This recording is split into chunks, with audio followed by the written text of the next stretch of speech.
வீட்டு பக்கம் இல்ல. நீங்க இருக்கிற தசை பக்கம் கூட தலை வச்சு படுக்க மாட்டான். மேடம் இது ஏன் நான் உங்களுக்கும் உங்க பொண்ணுக்கும் நான் ஒரு முடிவு கட்டுவேன். சும்மா இரு.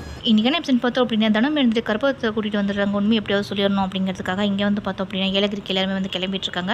அப்போ ரொம்ப அப்செட்டாக இருக்க மாதிரி இருக்காங்க. அப்போ பூமியும் இருந்துட்டு ஏன் உங்கள் முகம் வந்து ஏதோ ஒரு மாதிரியா இருக்குது, நீங்கள் ஏதாவது உங்கள்கிட்ட சொல்லணும்னு நினைக்கிறீங்களா அப்படிங்கிற மாதிரி கேட்டுருக்காங்க.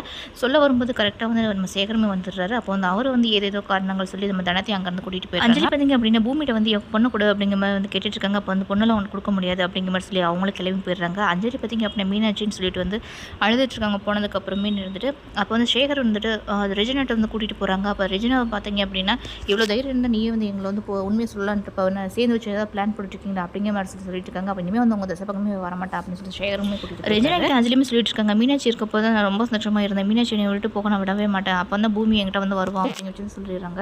முதல்ல வந்து எப்போ மீனாட்சி வந்து கடத்திட்டு போயிட்டான்னு சொல்லி போலீஸில் வந்து கம்ப்ளைண்ட் பண்ண போகிறேன் அப்படின்னு சொல்லி ரெஜினாட்ட சொல்லிட்டு இருக்காங்க. இதுக்கப்புறம் என்ன பண்ணுவாங்க அப்படிங்கிறது தெரிஞ்சுக்கணும். நம்ம மறக்காம சேனல் சப்ஸ்கிரைப் பண்ணி 10